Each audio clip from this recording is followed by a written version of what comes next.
So this is my first YouTube video. I got a 1966 Chevrolet Impala, and I picked this bad boy up for like $2,800. It wasn't, too bad. But I do have a complete car, and for what cars are going nowadays, I got mine for a deal. Kind of just going from front to back to make it super quick. I mean, I have all the bumpers, complete grille, headlights, the buckets for the headlights. Basically everything is here on this car. Both sides of the trim, the fenders are really good condition. There's not rust anywhere to be found on the front clip. Going into the cowl, as you can see, or maybe not see, the front windshield is messed up. It also has rust, because of the weather stripping being poor, whatever, something that I can clean up and get replaced. Nothing too crazy there. As far as the doors, I do have my single mirror, have the trim, they're fully, doors are complete, rocker panels are good. Going underneath, into the body, same thing, it's good to go. I have all the interior, it's the original red interior with the white vinyl canvas. Obviously the interior is very, very poor condition, carpet stripped out, but my dash is there. Everything is there for the dash, and the wiring harness from the firewall all the way to the back tail lights is good to go. And it's ready to rock. I actually have the wiring harness put away.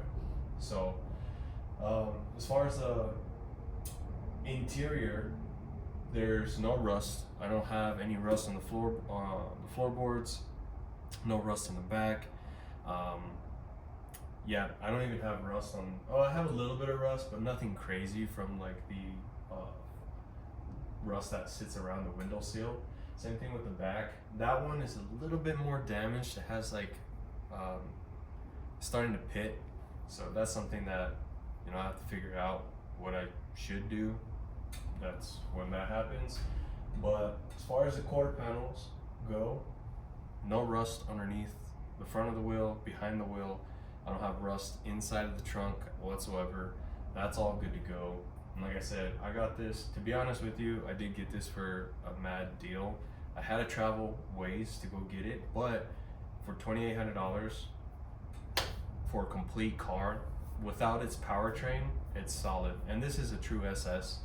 I don't know if I said that in the beginning, but it came with the 396 and then like the 3-speed or 4-speed transmission. It was a manual transmission. So, this is the shit. This is the car, to have, back in the day. Reason why I picked it up, kind of short story. My dad's built Impalas ever since I was born. Helped him build the 64, 63. He's helped my cousin build the 65. He's helped one of my uncles built a 64 Impala, which, all these cars have taken place, first place in the lowrider category for their respective years. And, my dad is the man when it comes to Impalas. So I get inspiration from there. I just never really liked the square, long body style. Never really been a big fan of convertibles. Like the lowriding style of Impala wasn't my deal. I leaned more into muscle cars, wanting to, upgrade the engine. Speed was a big thing with me. So when I turned 18, I bought a 2010 SS Camaro, and enjoyed that. Did the basic kit stuff, air intake, exhaust, go get it tuned. Nothing crazy with that build. I tried to do a small resto build, so I picked up a 1989 Camaro after my brother picked up a 1989 Fox body. We were supposed to build them side by side. He still has his, and he's kind of basically done a half resto on it, and it's running. It's a beautiful car. I'll eventually show it to you guys. But my 89, I just got rid of it. It wasn't really the car that I wanted to, really work on. I got it because, wanted to match my little brother. Like, hey, let's build two 89s, from the 80s and stuff. So it was a fun little car. Did the entire interior on it, got it running. I picked that thing up for like $600, so but I turned around and sold it for $3,000, which basically gave me the money for this. And yeah, I like the fastback style look. My little brother, he's a big fan of Supernatural, so he's pretty stoked about this car, and that gives me even more inspiration on getting it done, because you know, I'm big bro, gotta, you know, just get it done, you know what I mean? So outside of that, complete car. I have an LT1 engine. I don't know if I went over that, but I pulled that one out, and out of a 1990, that one's a 1996 Cadillac Brougham Fleetwood, however you say that. And I pulled a LT1 engine out of that, and then the 4L60E, that its transmission as well. So I pulled the whole powertrain out of that 96 Cadillac. If you're not too familiar with the LT1s, I believe they have a few generations. I know I have Gen 2. The first generation came out in 1976, something like that. I have obviously the ones that came in the late 90s. So you'll see an LT1 4L60 combo in the Corvettes in the late 90s, the Camaros in the late 90s. Some of the Cadillacs had them. The Impalas are famous. Actually, these engines are really famous in Impalas, just through and through. You'll see a lot of the late 90s Impalas have these LT1 engines souped up, and you know, they're racing like crazy. So since it's an Impala thing and the LT1's kind of, you know, I picked it out of it, it only made sense to use it. That's why I went with the combinations, because it came out of that Cadillac, which I picked up for $250. Don't ask me where I'm scoring these deals. My dad helps me out with them too. So the deal will come. So I picked this thing up for $2,800. Let's say $3,000. So we picked this up for $3,000. I picked the powertrain up, the LT1 with the 4L60E for $250. So I'm at $3,250 right now.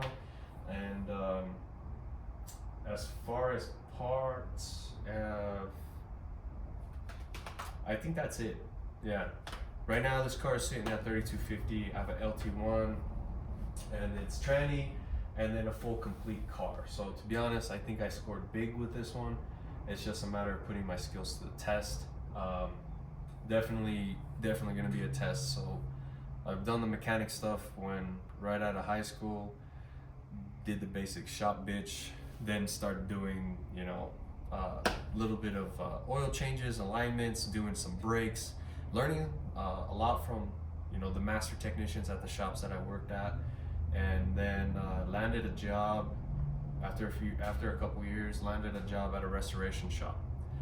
Now that place, I loved it. I loved every single minute of that job. I wish I could have stayed at that job, but you know, things happen, you know, people move on and whatnot. So I am going to be using all of my knowledge that I've learned from my, I guess, lead technicians, lead mechanics, my old boss. He's very, very knowledgeable old man. He knew everything when it came to tearing down engines. That guy, even though he was unorganized, that guy knows how to do, you know, rebuild some engines, and I give him mad props for that. And hopefully I can, you know, show what he's taught me in building this 1966 Impala. As far as like getting everything running and up to date, it just comes with time. You know, time is money, and this is not going to be a budget build. It's going to be very thorough, full restoration from the bottom up. But obviously I'm going to score deals where I can and utilize stuff that I can. So I'm not going to buy the brand new engine, brand new transmission. That's just not how it's going to work for me. I'm not going to do the whole, you know, above and beyond, because that's not, I'm doing this for myself. I want to put myself to the test, and I think this is a huge, huge opportunity to do so. Because everyone can turn a car, everyone can, you know, change a water pump or, you know, power steering pump on their car, and when it goes out, change a belt, and they're a mechanic, or They do a cartoon and air intake, and they built their car. There's different levels to this, and this I feel is like one of the top tier levels, next to like building engines for drag cars or funny cars. I feel like the aspect of the meticulousness and attention to detail when it comes to high performance racing, and it is the same application when it comes to full restoration. So the attention to detail, showing it's not going to be a fast car, it's not going to be high performance or anything like that, but it is going to be a car that will be in a car show, because I want to show this car off and whatnot. So as far as attention to detail, knowledge, research, and all that stuff, I feel like this sits at the top, if not at the same tier of car building. But to each his own, their opinions, So outside of that, that's kind of a short demo of this. Won't take too much of the time. I believe the next step that I'm going to be doing is the disassembly of the LT1. So I'm kind of just take everything apart, assess what I have, and kind of get a game plan of what I'm going to be doing. And then same thing with the transmission.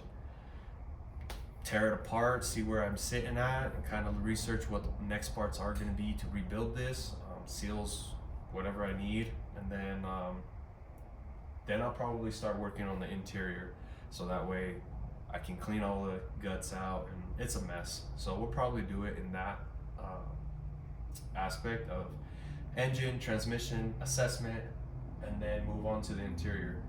And then after that, just roll with the punches and see what happens next. So, but yeah, like, subscribe, notify, hit the bell if you guys want to stay in tune with this 1966 SS Impala build, and kind of go from there. So we'll see how long this takes me to build.